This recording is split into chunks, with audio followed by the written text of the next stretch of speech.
এগিয়ে যাচ্ছি মুসুরির রাস্তায়। চারিদিকে সবুজ पाइन गाछ, पाइन कौन सा पेड़ है? पाइन का पेड़ है ना।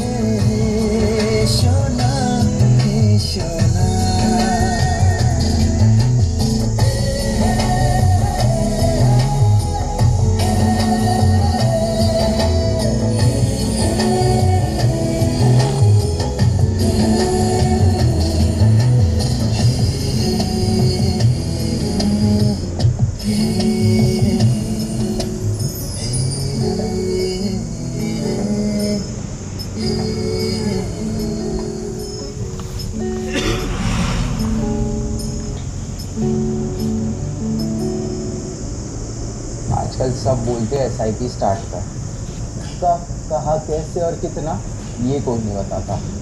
बस इतना ही। चल अभी स्टार्ट करते हैं, जल्दी ग्रो ऐप खोल। अभी नहीं, मेरी कैब आ रही है। उससे पहले हो जाएगा। खोला। अब म्यूचुअल फंड पे जा और फंड सेलेक्ट कर। ये तो नहीं आता।